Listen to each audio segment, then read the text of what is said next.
Tonight, breaking news, rescues underway as flash floods hit the heartland. Wichita underwater, cars submerged, people abandoning them in the middle of the road as rescuers try to pull them from safety in the driving rain. The overturned tractor trailer snarling a major highway, and now the new tornado threat. We're tracking it all. The terror attack in Boulder, the suspect in custody. Now his wife and kids are being held by ICE as well. The White House threatening to deport them as soon as tonight. The police chief telling us the suspect kept making hateful rants even after being detained for the gruesome attack. The fight over the big, beautiful bill turns ugly. Elon Musk, a top Trump ally, calling the president's giant budget plan, quote, pork-filled and a disgusting abomination. The brutal hotel surveillance video that drew focus to Diddy even before his trial. The dramatic story told in court, including a brown paper bag filled with $100,000 in cash, plus why a woman was physically removed from the trial, what she was screaming. The warning to keep an eye on your devices. When R. Ellison Barber's iPhone was stolen, it showed up at a kiosk that pays cash. How she got it back and what you should know if it happens to you. The zebra on the loose just one day after its new owners brought it home. Now sightings are popping up all over Tennessee. Nightly News starts right now. This is NBC Nightly News with Tom Yamas. And good evening. Tonight, as we come on the air, severe weather gripping the heartland. In Kansas City, sirens sounding with a tornado watch in effect. Plus, on the right side of your screen, there's a semi-truck overturned on a major roadway. A young woman, look at this, nearby, capturing her experience, huddling with shoppers and workers inside of a Whole Foods freezer. And just east in Independence, Missouri, dark skies and a funnel cloud spotted. In Wichita, Kansas, urgent rescues are underway right now. The dangerous flash flooding there, inundating streets. Firefighters, look at this, racing in to rescue drivers stranded in high waters. Shaquille Brewster is tracking it all tonight for us. Fire department's here. Tonight, extreme flooding in the Midwest, leading to urgent water rescues. Water is just pouring over that car. In Wichita, Kansas, firefighters rushing to the submerged car with the driver trapped inside, eventually pulling her out to safety and onto a nearby lawn. Colin Fee and Danielle Hart live on the street. But what did you see when you saw the firefighters rescuing her in that moment? She just seemed like just happy to be alive. And I think you can see it in her face, too. Just one of 77 rescue calls reported by the Wichita Fire Department this morning. The worst of it east of I-35. Yeah, it was terrifying today. Today was crazy. Seeing cars being brushed down the streets. 18 million people under flash flood alerts today. Meanwhile, sirens sounding outside Kansas City. Heavy rain and wind blowing through Kauffman Stadium, where the Royals play, with tornado warnings issued across the area. One woman posting on TikTok she was shopping at a Whole Foods when sirens went off and they moved customers into a freezer. Elsewhere in the Kansas City metro, this semi overturning, blocking multiple lanes of traffic. A city spokeswoman says they're not aware of any injuries. Thousands in the city without power tonight. And this dangerous storm system is expected to continue into the night. States like Missouri, Iowa, Oklahoma, even Texas, all in the storm zone. Tom? We'll stay tracking it throughout the broadcast. All right, Shaq, we thank you. Now to a major development in the Molotov cocktail and flamethrower attack in Colorado. Today, the Trump administration announcing the suspect's wife and kids have been taken into ICE custody and could be deported as soon as tonight. Morgan Chesky is in Boulder. Tonight, as terror suspect Mohammed Solomon sits in a Colorado jail cell, his wife and 5 children are now in ICE custody, according to the Secretary of Homeland Security. We're also investigating to what extent his family knew about this horrific attack, if they had any knowledge of it, or if they provided support. ICE agents taking the family into custody just days after the FBI searched Solomon's Colorado Springs home. After moving to the state 3 years ago, federal officials say the Egyptian national had overstayed a tourist visa, but did have a pending asylum claim. Authorities have not confirmed his family's immigration status. On Sunday, video captured the 45-year-old attacking a rally for Israeli Israeli hostages, armed with Molotov cocktails and a makeshift flamethrower. It's shocking. It's disgusting. I mean, literally seeing this man throwing Molotov cocktails onto human beings. We spoke to Boulder Police Chief Stephen Redfern, who told us once officers took Solomon to the ground, he continued his rant. The quick response of our officers, community members, the fact that he had 16 other Molotov cocktails there and wasn't able to use those, that is somewhat of a win for us. At his synagogue, where private security is now backed up by Boulder police, Rabbi Mark Soloway shared this is where 6 of the 12 victims come to worship. How would you describe the last 36 hours? It's been brutal, horrifying, exhausting, so many emotions, incredible sadness and grief and tremendous anger too. He tells us 2 victims airlifted to Denver remain hospitalized. As for the man behind this attack, tonight he has this message. Look at the humanity of these people. I would want him to just see that he just saw lovely, beautiful human beings and destroyed their lives for no reason. And tonight, regarding the status of Solomon's family, the White House sharing in a post online that they have 6 one-way tickets for his wife and 5 children, adding they could be deported as early as tonight. Tom? Okay, Morgan Chesky with that new reporting. We do want to turn to politics now. Top Trump ally Elon Musk tonight with his sharpest criticism yet of President Trump's budget bill, saying the amount of spending is an abomination. Kelly O'Donnell joins us tonight live. Kelly, this comes as the White House is urging the Senate to pass it. That's the tension, Tom. The White House was caught off guard by that explosive Elon Musk social media post, according to a source familiar with the matter. Only days after leaving Doge, the top Trump ally vented about the president's bill, writing, "This massive, outrageous, pork-filled congressional spending bill is a disgusting abomination." A source argues that Musk's frustration is likely tied to a few factors, like electric vehicle tax credits being dropped and his desire to see the FAA use his Starlink satellite system. Musk's team did not respond. The president is, of course, urging Republican senators to pass this bill. Tom? Kelly O'Donnell for us. Now to that explosive testimony in the Diddy trial today about the disturbing 2016 hotel video involving Sean Combs and his then girlfriend. Stephanie Gosk's now in the effort to keep the video from emerging and $100,000 cash in a brown paper bag. In federal court today, focus on the shocking 2016 video of Sean Combs hitting and kicking his then-girlfriend Cassie Ventura in an L.A. hotel. On the witness stand, a former security guard at the hotel, Eddie Garcia. He says Combs knew the video would be damaging. Combs' assistant calling Garcia after the incident, asking for a copy, according to testimony. When Garcia said no, the assistant showed up in person at the hotel. Garcia testified that he told her to contact his manager at the security company. But then Combs himself called multiple times, sounding nervous, according to Garcia, and telling him the video would ruin his career. Garcia says he and his manager cut a deal to turn it over in exchange for money. He hand-delivered it himself to Combs. He asked if this was the only copy, Garcia told the jury, and I said, I believe so. Garcia says he signed an NDA. Then Combs handed him a brown paper bag with $100,000 in cash. Combs pleaded not guilty to sex trafficking and racketeering charges. Among the federal government's accusations, the hip-hop tycoon used his business, including certain employees, to carry out, facilitate, and cover up his acts of violence. Even with the lurid accusations, Combs still has fans.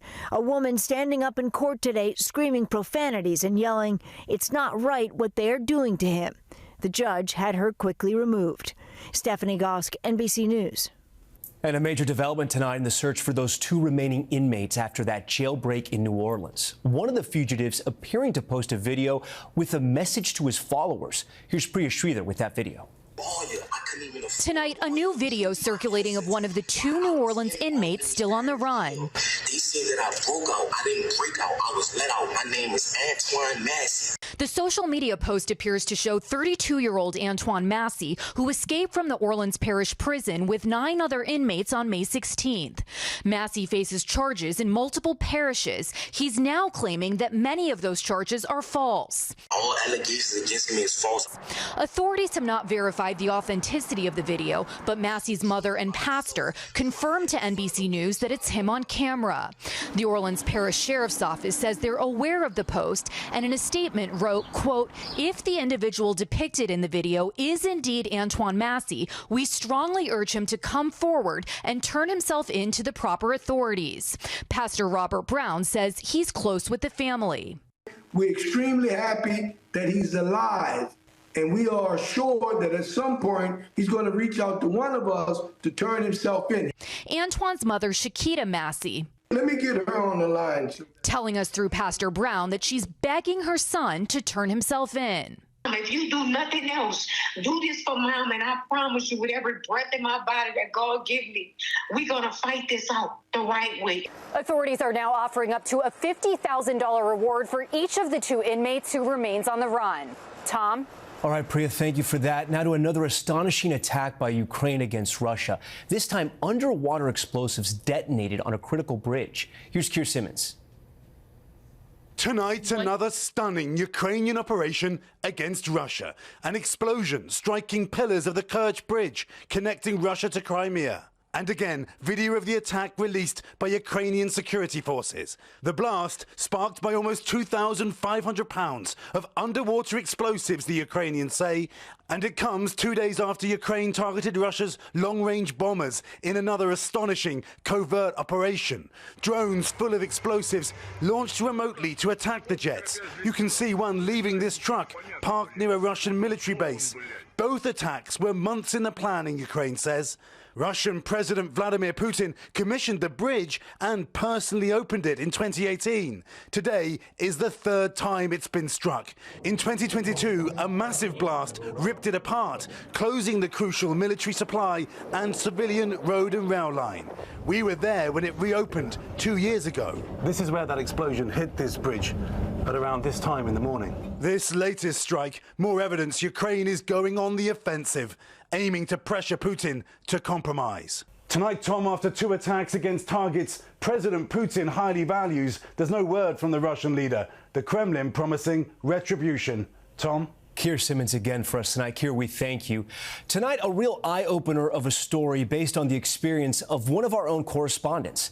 Ellison Barber had her phone stolen, but it's where she found it that had all of us talking in the newsroom today. That is the NYPD with me, trying to get my stolen phone out of an Eco ATM automated kiosk. I'll help you price and sell your device. The company says it has more than 6,500 of these machines across the country where people can sell and recycle old devices for cash, possibly earning hundreds of dollars on the spot. The condition of your device will affect the price. Yeah. But let's rewind. For me, this ordeal started on the subway on May 7th. Personal phone was sitting, I guess, kind of where somebody could easily grab it, and somebody did. Using my work phone, I texted my partner to find my phone and lock it. I could see it went from a subway stop near the office to 29th Street, and it seemed like it wasn't moving. So the next day, we followed it and wound up at a check cashing store. Find my iPhone piece to this machine, where I guess they sold it for cash and somehow didn't have to prove they actually owned the phone they were selling because it was accepted. It's been in here since yesterday. The kiosks are supposed to offer a home for unwanted cell phones, but in my case, it was a stolen phone and one I very much wanted back. So now we had to call the police to have an NYPD officer out working right now come here so I can file a stolen phone report with them. The company says to get money for a phone, the seller has to appear on camera, scan their state-issued ID, and submit a fingerprint, which in the event of a theft is information that's shared with police. And Eco ATM says 99.8% of sales are from a phone's rightful owner.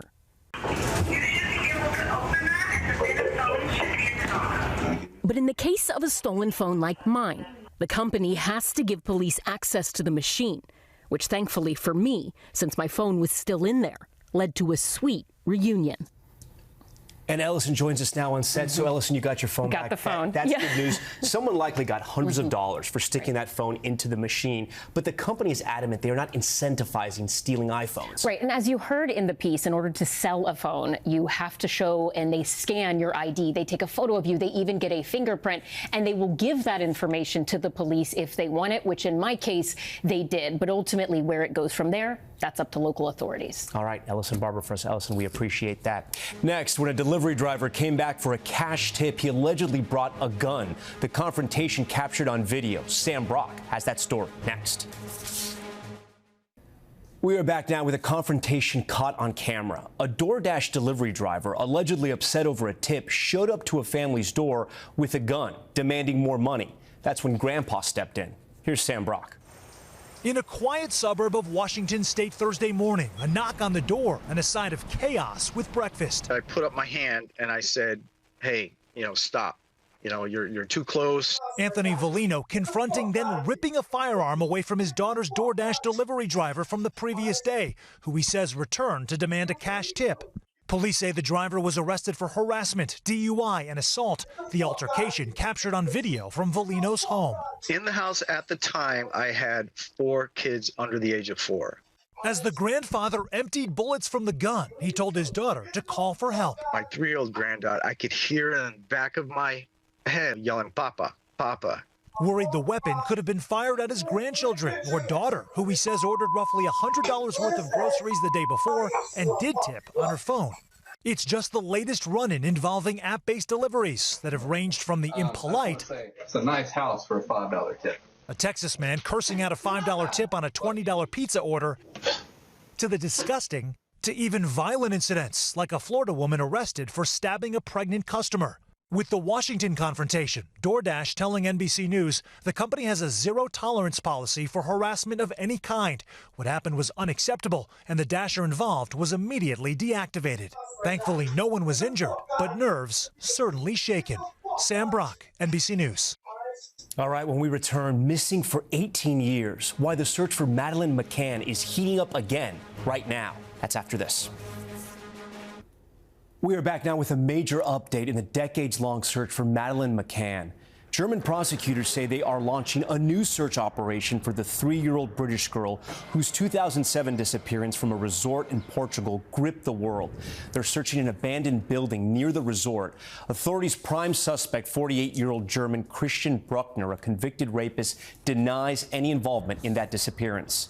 Back here at home, a Texas man is charged with trespassing after he allegedly jumped over a wall into Mar-a-Lago. 23-year-old Anthony Reyes, you see him right here, was detained by Secret Service agents around midnight and, according to police, said he was trying to, quote, spread the gospel to President Trump and marry his granddaughter, Kai Trump. He has pleaded not guilty. Police say he has also trespassed at Mar-a-Lago on New Year's Eve. And a strange story out of Tennessee tonight where authorities are warning that an escaped zebra, you see it right there, remains at large. Take a look there. You can see the zebra casually trotting through a neighborhood and then running by the roadside. The sheriff's office asking anyone with info to call into their tip line. And in case you were wondering, it is legal to own a pet zebra in Tennessee. That's Nightly News for this Tuesday. Remember, tonight and always, we are here for you. Thanks so much for watching. I'm Tom Llamas.